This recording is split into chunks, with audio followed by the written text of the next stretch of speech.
I wanted to go back because Ezra had asked a question about the putting a yarmulke on, and from the Gemara, it implied that that some of the brachos were recited without a yarmulke, and when you put the yarmulke on, you say the Oiter Yisrael b'Sefara bracha. It's implying like all the other brachos, you didn't have it on yet.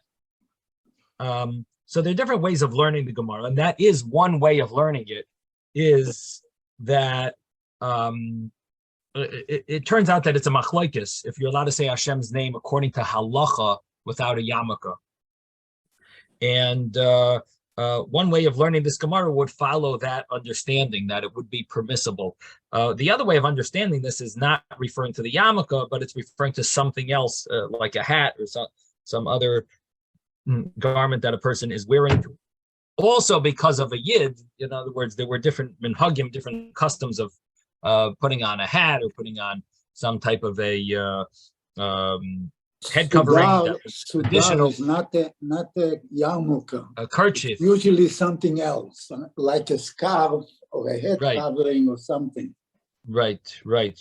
So there is one opinion that says that we shouldn't say this bracha anymore because there used to be a minhag to wear a certain type of head covering.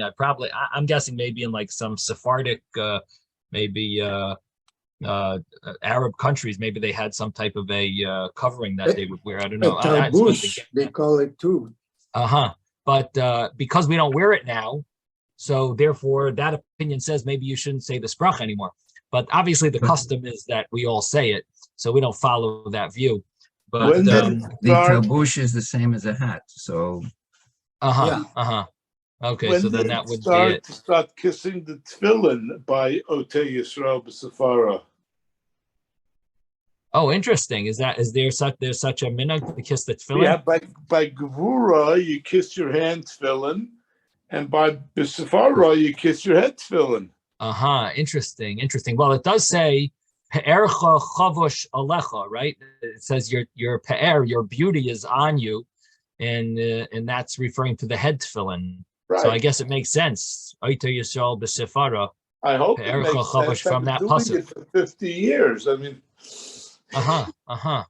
Well, see, we don't have our tefillin on when we in the Lubavitch minhag. You're saying brachas at home, and you don't put tefillin on until you get to shul. So for us, it wouldn't be possible to do that. So it's obviously not one of our minhagim, but I hear it sounds like a proper minhag tifara. Now, why is the arm? I guess is gvura, but I mean, does it say gvura by tefillin? Trying to think if if that's specifically, of course, it's directing our. I mean, in halacha, it's brought down that the tefillin on the arm is connected to directing your emotions to Hashem. In other places, it mentions, what is that? And the head tefillin is your mind. Your mind to Hashem, but I mean, there are psukim. The pasuk mentions tifara for the head tefillin to that pe'ercha chavash alecha.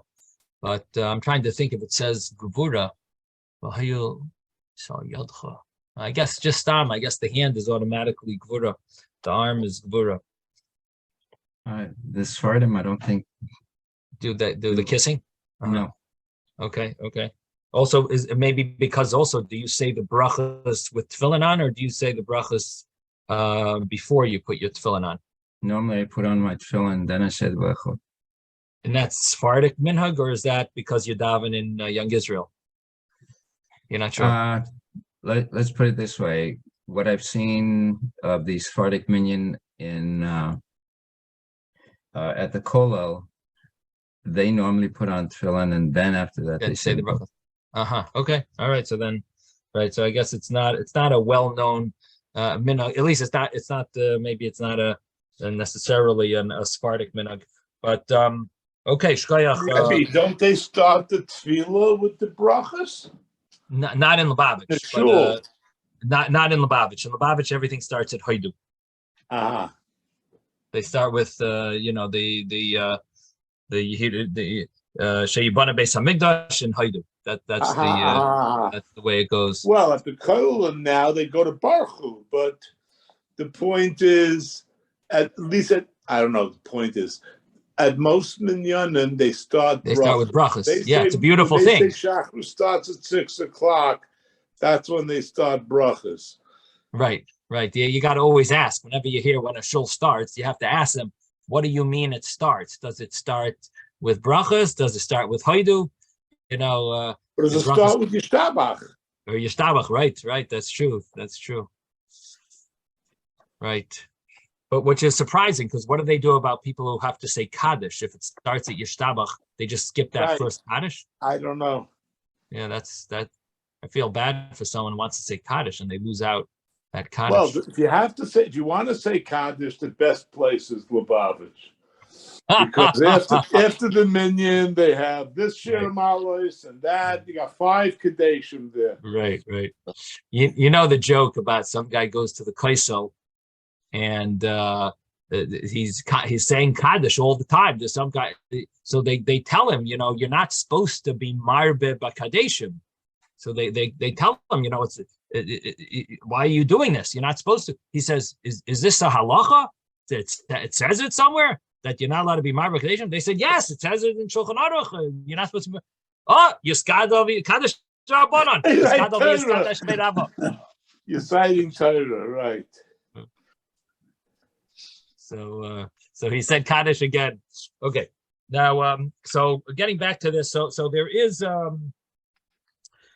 discussion about that, about the yarmulke on one's head, and it's brought down. It's in Maseches Sofrim, this situation about the yarmulke reciting a bracha without a yarmulke and so on. But obviously, the minhag now, and of course in Shulchan Aruch, that a person doesn't even sit without a yarmulke. You don't even stay in one place. We try to have a yarmulke on always, and there seems to be a Hasidic minhag at least to even sleep with a yarmulke. And I don't know if everyone follows it, but it's definitely such a minhag to try to keep a yarmulke on even when you're sleeping. And it's all about Yiras Shamayim, all about the fear of heaven. So that I think touches on that. I think I'm not sure who asked about the double language, Shimruni, Izruni, Simchuni, that it says, or why does it say it twice? Shimruni, Izruni, Simchuni. When we talked about the angels, we talked about, let me mute everyone, I'm hearing noises.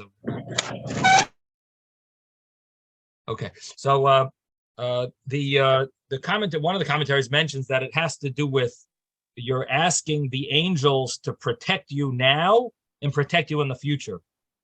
And one of the explanations why you're saying for the future is because your hands are dirty after one uses the bathroom, and therefore you're saying it now, that protect me now and protect me in the future.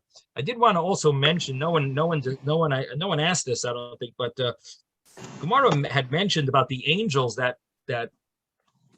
protect us and go with us. There's always 2 angels, and it mentioned about the person enters a bathroom, they're supposed to tell the angels to wait, and Abaye says a person shouldn't say this because they might, if you tell them to leave, then they might not come back. They're going to leave you and go on their way, and therefore just say protect me and so on, and wait for me, but don't say harpu mimeni. Say hamtinuli. Say wait for me. Don't say harpu mimeni. Don't say let go of me, but more wait for me.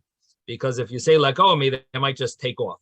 So the question is, why do we say tonight, when we speak to the angels, and we say shalom aleichem, bayachem l'shalom, and we sing the song that we welcome the angels, we say seischem l'shalom. We tell them that they should leave.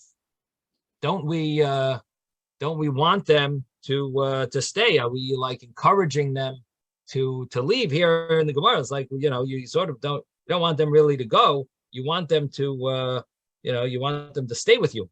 So it seems that there's 2 types of angels. Yes, Ben. That's what I wanted to say. These are angels for Shabbat. So so there's angels. It seems that that's the correct answer. That there's two angels that are always supposed to be with you. Those angels you want to make sure they stay with you. The angels of Shabbos, they're special only for a mitzvah. They're there for the holiness of Shabbos, kavod, mitzvah of honoring Shabbos or oineg, and so they're there to check if your table is set. So that would be honoring the Shabbos. They're coming to check if you did that mitzvah, and they're only there for that moment. So they're anyway leaving.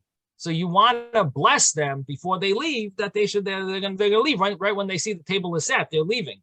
So they're about to leave, or maybe they leave right after you say Kiddush, but they're gonna leave right then, and you're not gonna be able to say Tzeischem L'Shalom then, because you're busy drinking the wine.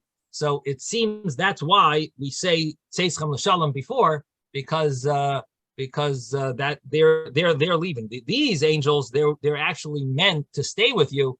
The only thing is, if you tell them to leave, they might actually leave. So therefore, Abaye says, don't say harfu mimeni. Okay, so that's just a little discussion about the angels. I think they have to leave before Kiddush, because there's an Indian of you having a connection with the Eibishter, which they're not there for. Oh, interesting. That's very interesting that you say that. Do you have a source or any? I will find one. That's a very interesting thing. Almost like the angels aren't allowed to be there. Correct. That the angels have to leave when the Kohen Gadol does the avodah in the base in the Kodesh Kadashim. So very interesting. So you're saying it's similar to that by Shabbos. Okay, yes. Okay, yes, Ben. I wanted to say, you're not telling them to leave on Shabbat. You're telling them when you leave, Seitchem, right. Your leaving should be with peace. Correct. Yeah. Except that it does sound bad, similar to here. You're not telling them to leave, but it does sound wrong. That just like Argamar is so nervous that you're telling them that to let go of me, that they might leave. For sure, when you say Tzeischem L'Shalom, let go of me is different. That your leaving is going to be in peace. I think Tzeischem is worse. I agree. They're different words, but I think Tzeischem is even worse than Harpu Mimeni. It says when you leave with peace. Tzeischem L'Shalom. But it does sound worse, I think, than Harpu Mimeni. Okay, it's up to you. Whatever. Okay, yes, Ezra. I have a question with this double lashon, and your explanation. If you're saying that one of them is for the future, then why not use the terminology for the future? Shamuni v'ishmereni. I think it's watch me now, watch me. I mean, I don't know. Does it excludes the future? I'll tell you where it's from. It's one of the commentaries. Let's see. Shimruni would be the present or the future.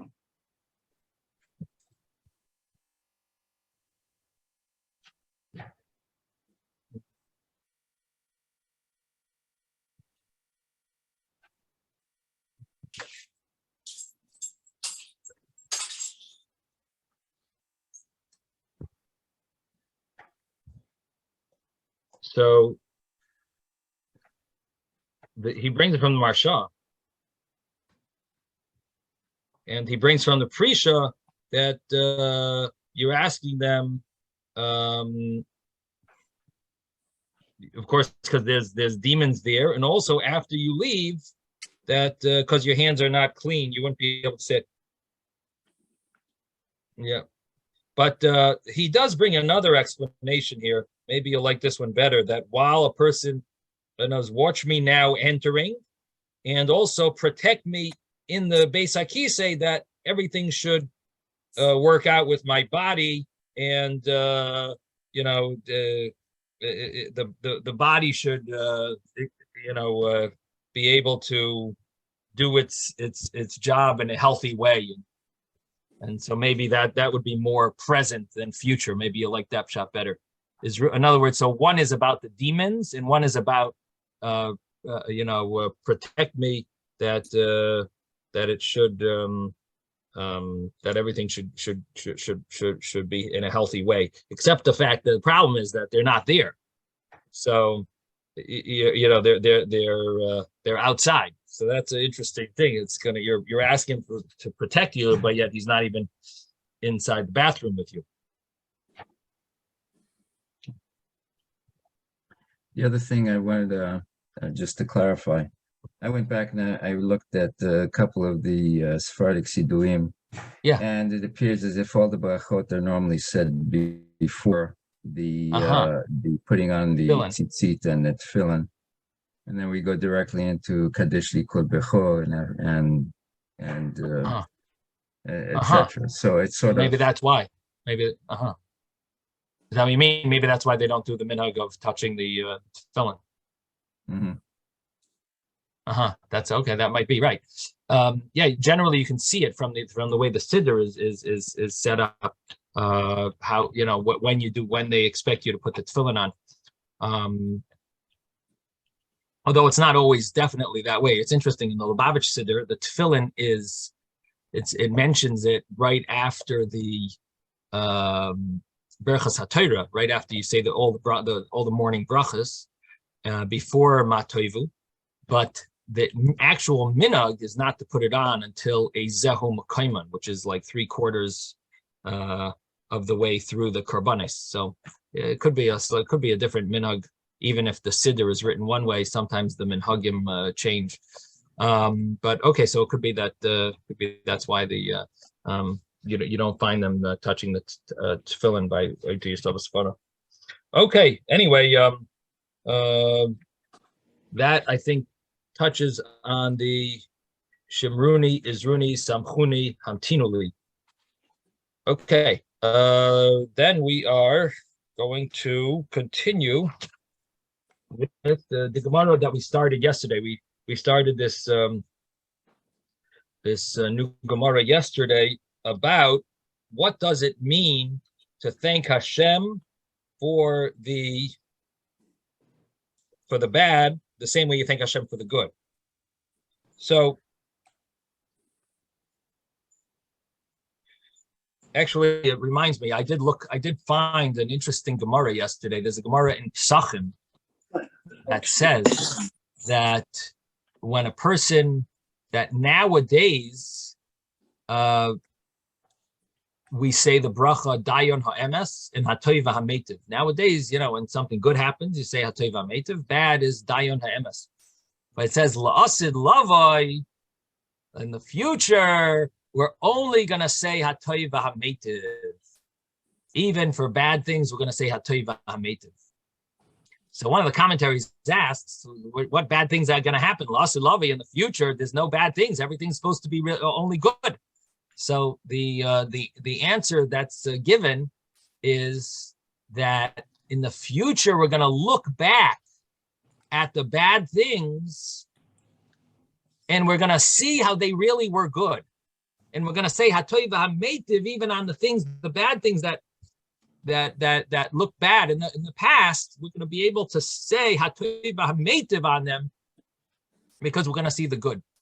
So when we were discussing the bracha hatoiv ha'metiv and dayan ha'emes and the bad things that happen, but they're going to be good, or there's something good is going to come out of them, I think this Gemara gives us an additional insight into them, into the fact that there is a time when we'll reach that level, when we'll actually see. In other words, the bracha is on what you see, and on what you see now we see sometimes bad. But even though we trust Hashem and we know that it's going to be good, but because we don't see it, we have to say the bracha on what we see.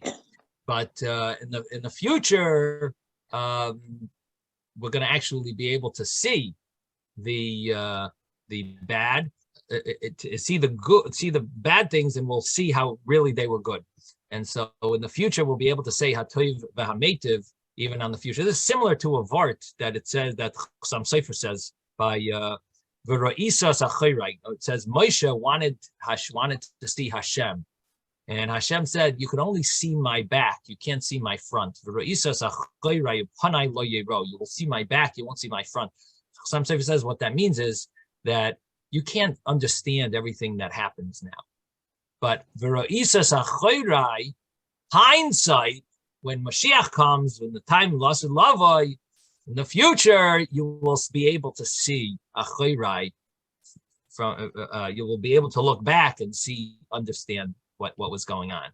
But upanai, but to see forward, lo yero, that you can't see. You could see the back, and that's what the Gemara there says, that we will say hatoiv v'hametiv la'asid lavai. That's, I think, a beautiful little insight into the fact that our brachas are on what we see now, even though we know and trust Hashem that it's good. Yes, Ben.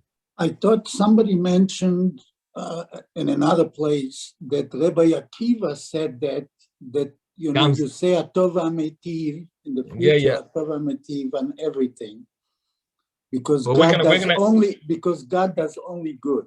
That's this Gemara, but we're about to learn it. We're about to learn it. Okay. But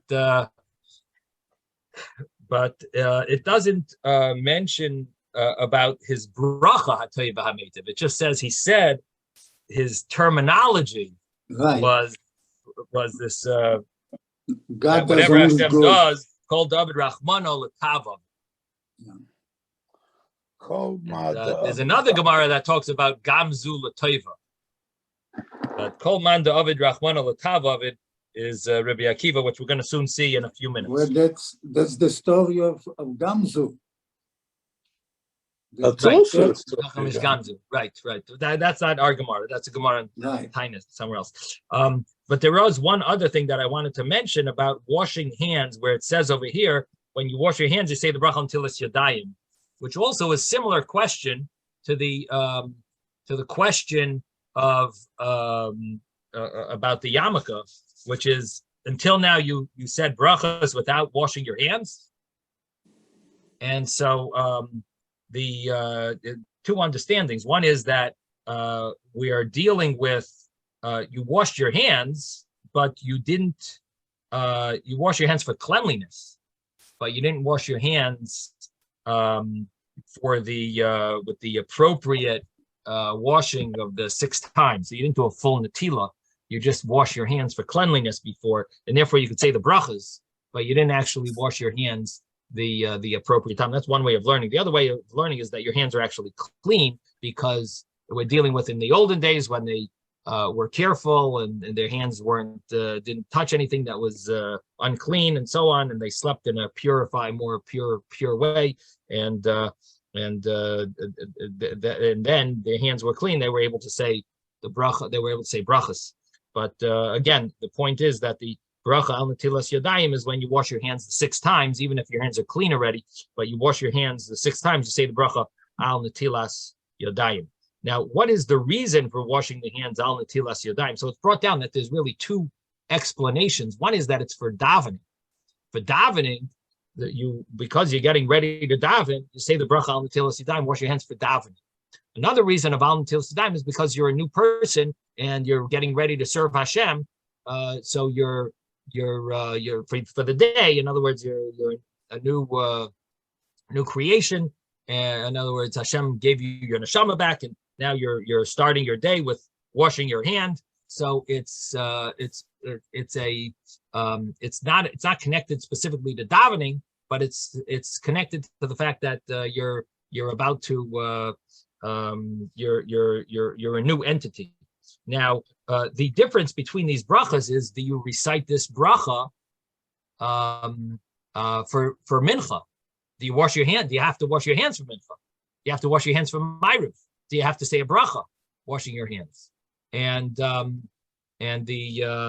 minhag is to be machmer, to be strict, according to both views, and therefore we don't recite a bracha. If you wash your hands for mincha, you don't say a bracha when you do it, because the other view holds it's only once a day. It's only applicable in the morning. And now this is aside from the fact that when a person sleeps, they're supposed to wash their hands for getting rid of the evil spirit that comes onto the hands when one sleeps. It's an additional idea. But here we're talking about the bracha al netilas yadayim, and this bracha is connected either to the davening or because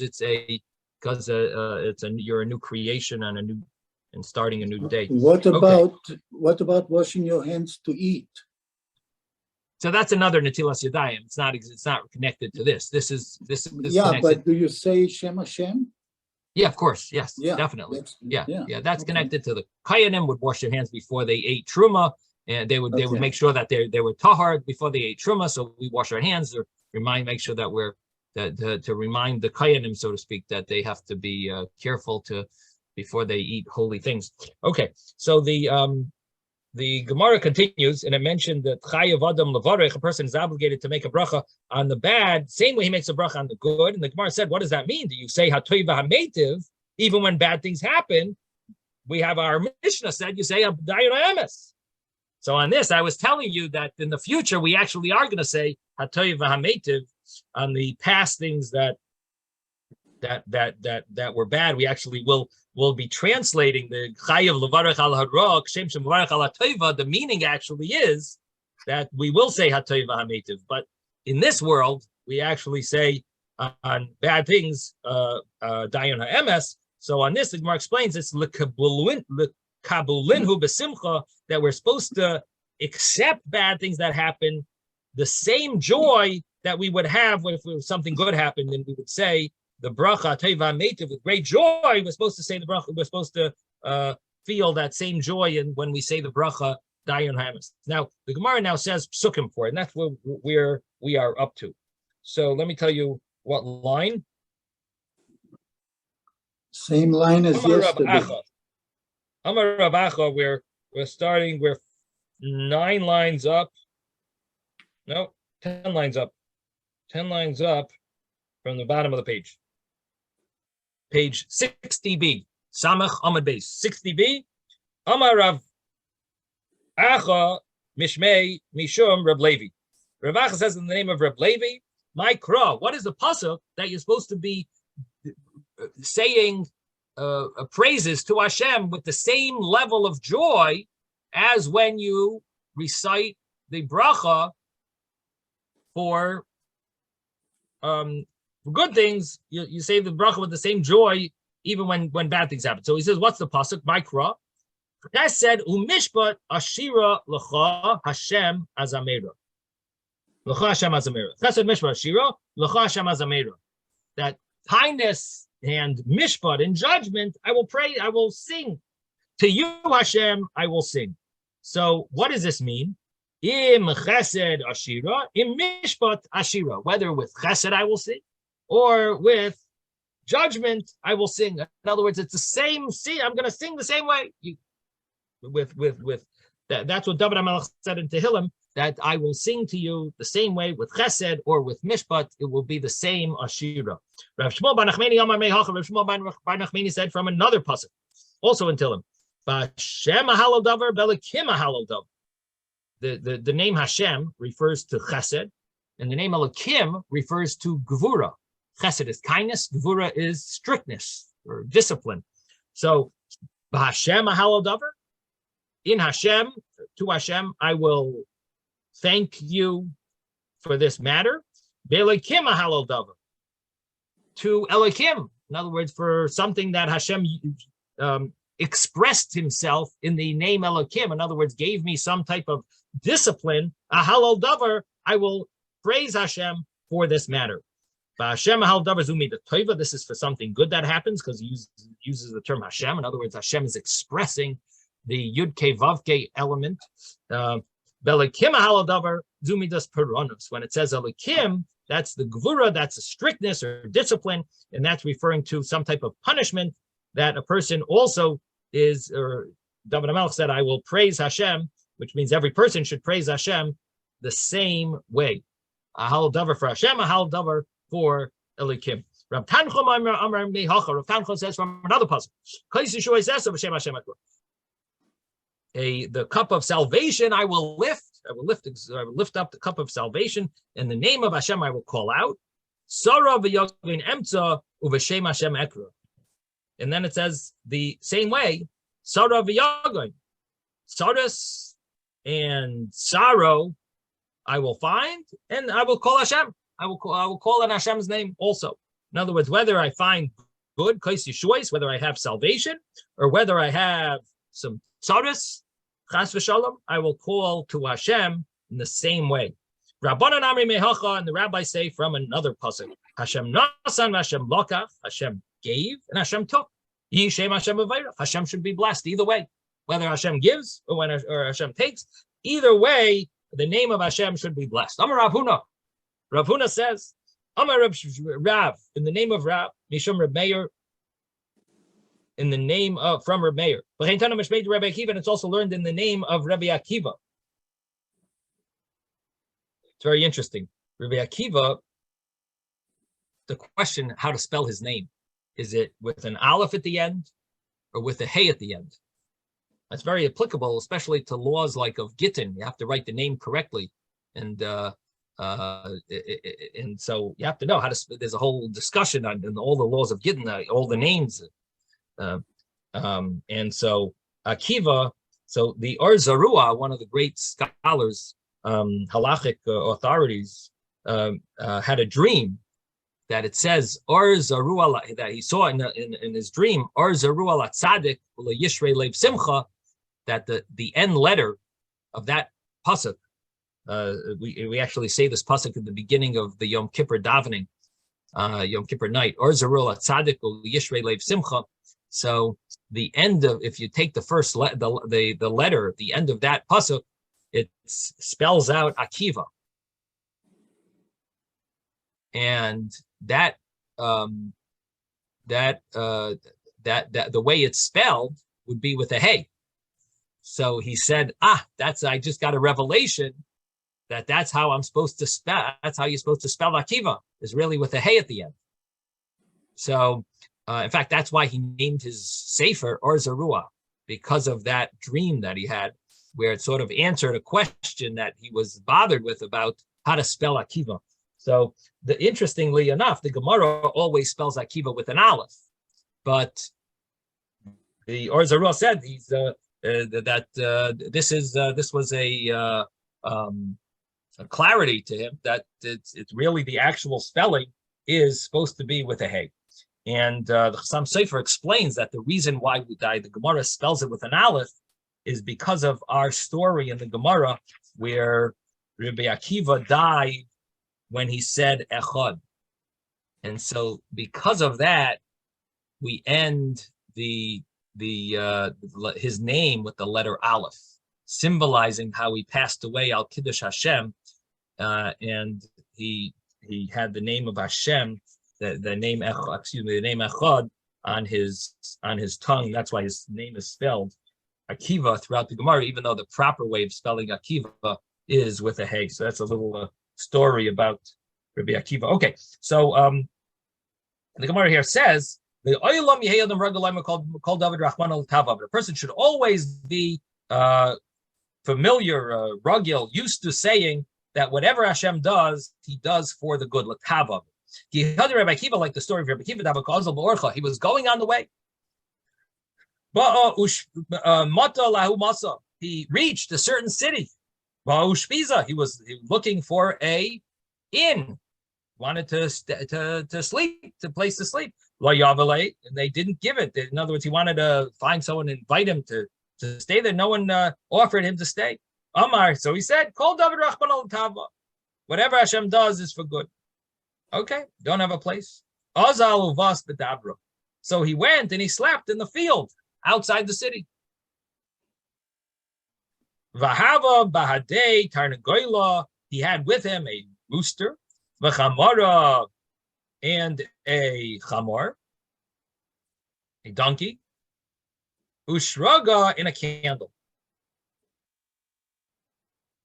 Also Zika, the wind came, kabya l'shraga, and it blew out the candle. Also shunra, a cat came, achle l'tarnagoyla, it ate up the rooster. Also aryeh, a lion came, achle l'chamara, it ate the donkey. So now he's got almost nothing left.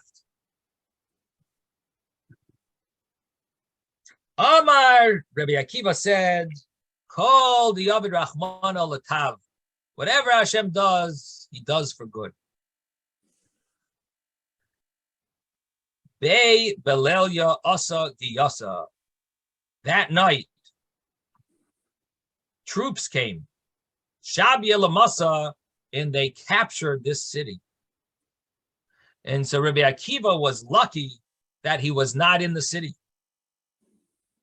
Amar Lahu, Rabbi Akiva told the students, Lav Amri Lahu, didn't I tell you, Kol Masha Oisa Kodesh Baruch Hu, that everything Hashem does? So he told his students, didn't I tell you this? That whatever Hashem does, next page, Hakol L'Taiva, everything is for good. We're on page 61a for those that aren't sure where we are. 61a. So didn't I tell you that whatever Hashem does is for the good? So this is a very powerful story of how Rabbi Akiva had such trust and faith in Hashem that he knew something good was for some good reason, and ultimately it was because he was saved and had these animals been and his candle been lit, and the animals been alive, the troops would have found him. Here he was low profile because they weren't alive anymore. They were eaten up, and the candle was blown out. Now it's brought down that Rabbi Akiva's teacher was Nachamesh Gamzu. Nachamesh Gamzu had a whole story in Masechta Tainus about how he had brought this gift of precious gems to the king, and he was an emissary for the whole community bringing this gift. And he stayed somewhere in some inn, and they stole his. They went into his room. They found the gift, and they switched it with earth. And then he took the gift. He didn't know the difference. He took it to the king, and when he presented it to the king, they looked at it. The earth, you give us earth. That's why you're making fun of us, making fun of the king, and they threw him into prison. And then an angel, at that time there was some war going on that country, and anyway, the Eliyahu Navi appeared as one of the officers, and he said, "Well, check out maybe this gift that he's giving us is like the earth of Abraham, that it turns that when you throw it, it turns into arrows. Maybe it's special type of earth. This week's parsha, right? Maybe it's special type of earth that turns into arrows."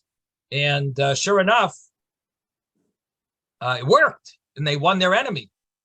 And the king was so excited, so joyed that he took the Rabbi Nachamesh Gamzu out of prison, and he was so happy and so appreciative, and gave him a great reward. Then he went and sent him home.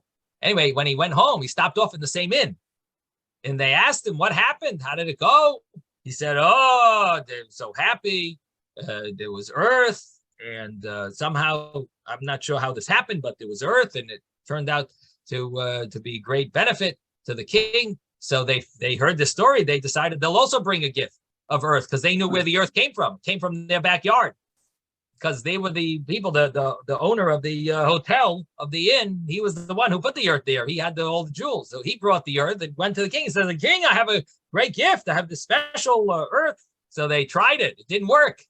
So this person they killed and served him right. Okay, so that's the story of Nachum. So Nachamesh Gamzu, that story, I forgot to tell you the main words. When he was thrown into prison, he said, "Gamzu l'toiva." This is really a good thing. That it was earth. They saw it was earth. He said, "Gamzu l'toiva." So I believe this is a vart from the Rebbe, but it might be from other sources as well. Rebbe, I wanted to say it's from the Rebbe and Hasidim, because I heard both of these stories in our Sipurim Hasidiyim. When you were teaching Sipurim Hasidiyim, I heard both of these stories. I have somewhere in my notes. Somewhere, okay, Yeah. These stories. Anyway, bottom line is, Nachamesh Gamzu got the new name Gamzu, Nochum Ish Gamzu. They added this name because that's what his line was. He was always saying that Gamzu L'Toiva. Now Rabbi Akiva would always say this term of Kol Diavad Rachmana L'Tav. Whatever Hashem does is for good. But Nochum Ish Gamzu said Gamzu L'Toiva. This also is good. So if you think about the specific, if you really distinguish between these two terms, Nochum Ish Gamzu was a generation earlier, a generation on a higher level. He was able to say that this itself is good. Rabbi Akiva said something good will come out of it, but this itself isn't good. But Nochum Ish Gamzu had said, no, this itself is good. And you see it in the story also, because by Nochum Ish Gamzu, the earth was actually good earth. It was this earth that was miraculous earth that turned into, so this itself was actually good that he got much more, because the king didn't need jewelry. He didn't need gems.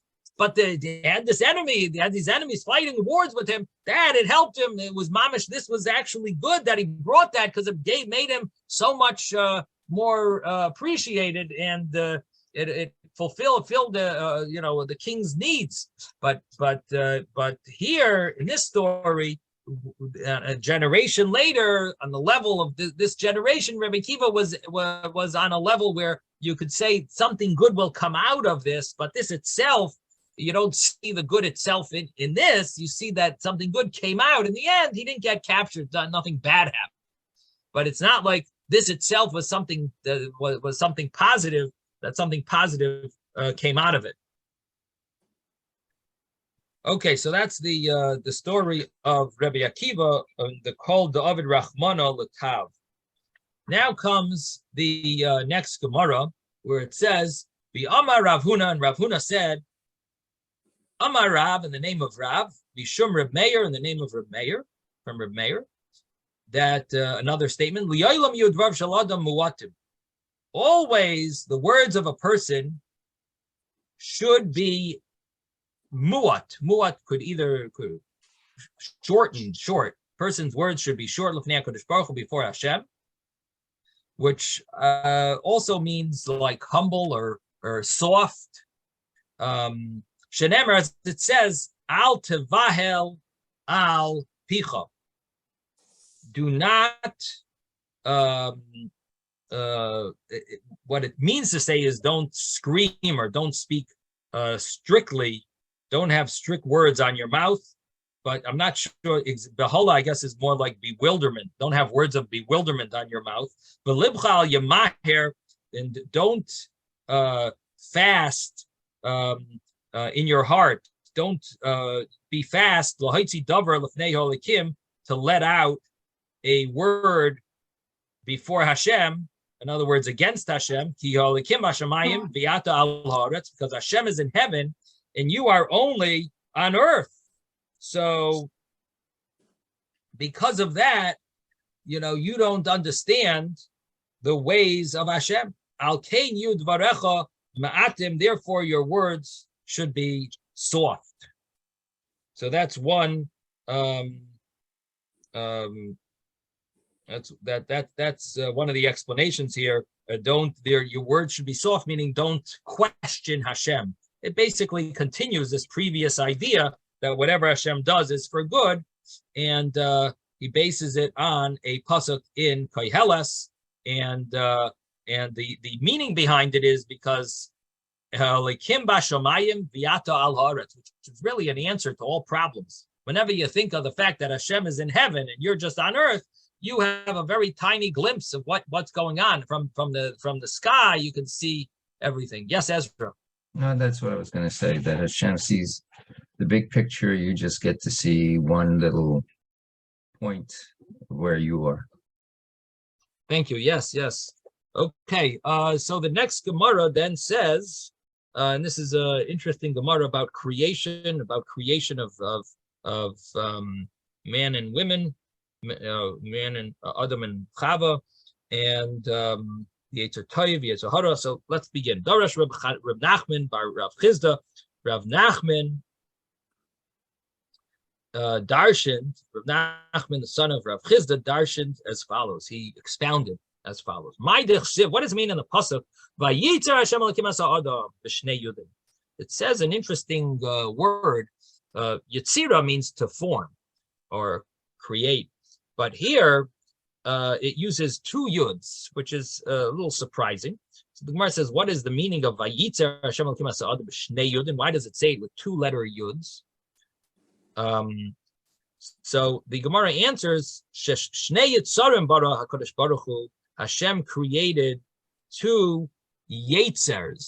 So Vayitzer is referring to the Yetzer, the inclinations. There's two inclinations. Echad Yetzer Tov, Yechad Yetzer Ra. There's the good inclination, and there's the bad inclination. Now, the Gemara asks, Maskif lo Rav Nachman bar Yitzchok. Rav Nachman bar Yitzchok asks on this, if that's so, Behema de like Sivba Vayitzer, by Behema, it doesn't say this word, Vayitzer. Lesle Yitzra, does it not have a Yetzer Hara? Because it doesn't have this same terminology. So does that mean it doesn't have a Yetzer Hara? We find that it does damage. And it bites, and it kicks. Seems like it definitely has a Yetzer Hara, animals. Ella, ben Pazi. So he says, no, it must be a different meaning then. Vayetzer can't mean that it has Yetzer Tov, Yetzer Hara, because an animal also has a Yetzer Hara, and it doesn't say that word. So it must be, Dam Reb Shimon ben Pazi, it must be a different meaning.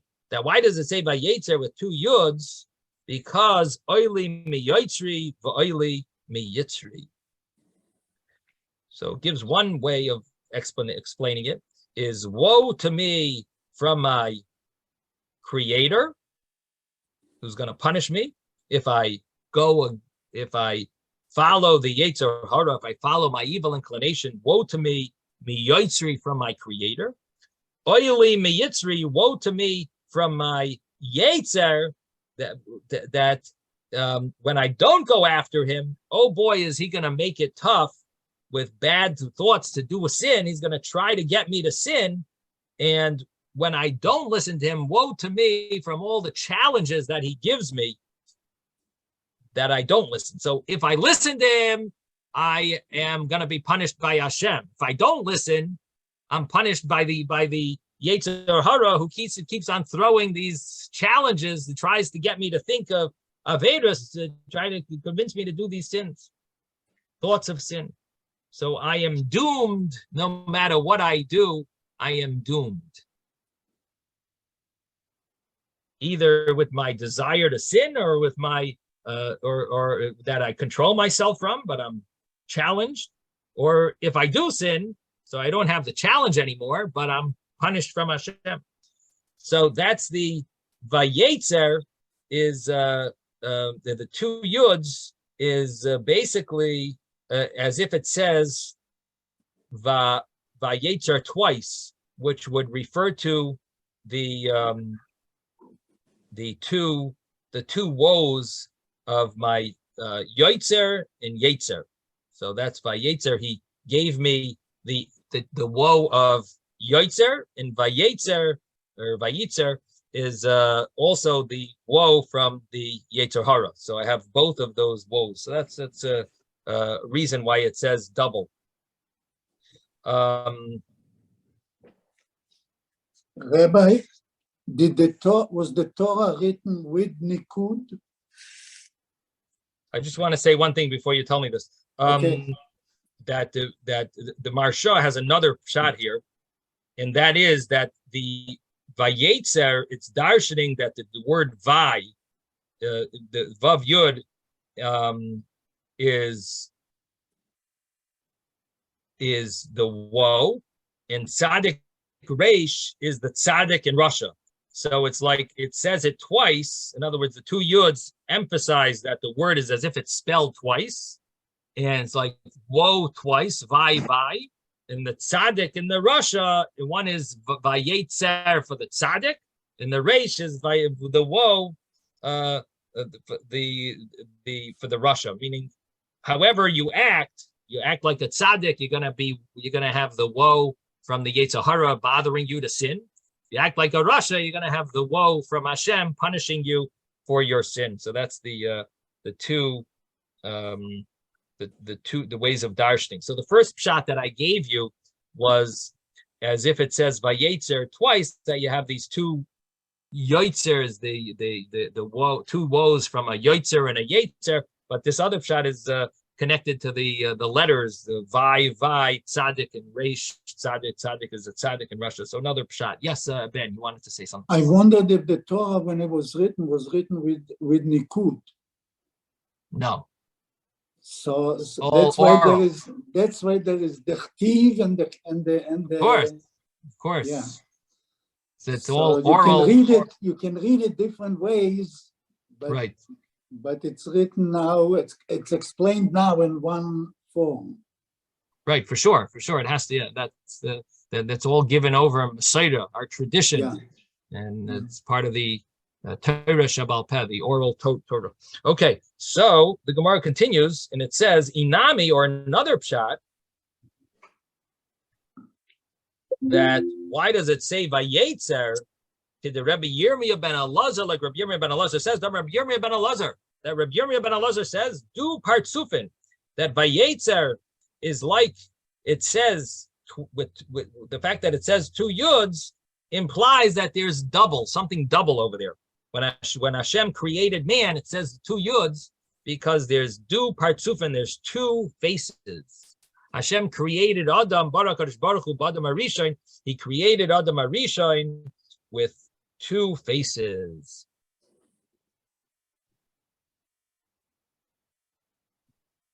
One was male and one is female. And something like Siamese twins.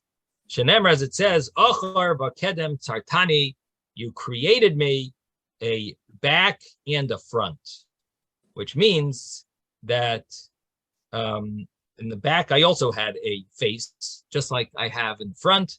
And then Hashem, when he created Eve, he cut Adam in half, so to speak, and there you had you had Eve. So Adam and Chava were created as one. And now the Gemara is going to bring a lot of questions on this. How is it possible to explain different sukkim according to this explanation or according to that explanation? So the Gemara says, Vayiven Hashem Elokim. Actually, first the Gemara says this statement, then it starts asking sukkim. First, it brings this pasuk, Vayiven Hashem Elokim asat seila. Hashem built the Chava. He built from the seila, from literally the side that he took from Adam. He built leisha. He built from it a woman to a woman. He made it into a woman. Vayaviyeha el Adam, and he brought her to man and said, "This is your wife." So he built. Now, of course, there is an explanation. Seila. There is a common mistake that's commonly known that they translate Seila as a rib, that they created Adam from a rib, which it's not necessarily a full-fledged mistake, because you could translate when we're soon going to see, but let me read the end of this line. Rav Shmuel, there's an argument between Rav and Shmuel, Chad Amar Partzov. One of them says the Seila, the side, means another face, that there was another head, another face that was created with Adam when he was created, and Hashem divided it when he created Eve. V'chad Amar Zonov. And the other opinion says Zonov, a tail, that Adam was created in the beginning with a tail, and Hashem took it and created Eve from this tail. Now, what does it mean he was created with a tail? So the Aruch explains it doesn't mean a tail. It means that he had an extra limb, and Zonav refers to anything extra on the body that's different than the norm. And this is the same thing as explained by the Rashba, that it means like an extra, it's a term, zonav is a term used for something that's not important. And it was an extra limb that he didn't need, and he made it into Eve, made it into the woman. Now, so in other words, the first explanation is there was an extra face, and the other explanation is that it was an extra, that there was just an extra limb, but it's not specifically a face. And literally, the term is a tail. Now,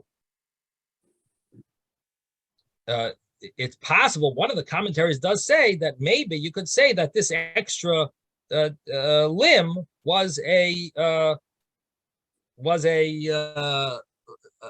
rib. So it's not 100% wrong to say rib, but it's not the meaning of tzela. At least Rashi translates it as the side, that he took from the side, sitra, right? Rashi and Chumash says sitra, that tzela means sitra. And but anyway, bottom line is that, and then the Marsha says that it actually was like a tail of an animal. He wants to learn it literally. So you have either it just means an extra limb, or it might actually refer to a rib, or it means actually a tail. So that's the different ways of explaining what this Zonav refers to. But bottom line is that Hashem built Chava, Eve, from Adam, from something in his body, something of his body was created. It was formed into a female. Yes, Ben. Is that why we say that Hashem is both man and woman? Because of Adam was like God, built like God, man and woman. B'Tselem, maybe a woman is B'Tselem Elikim also, right?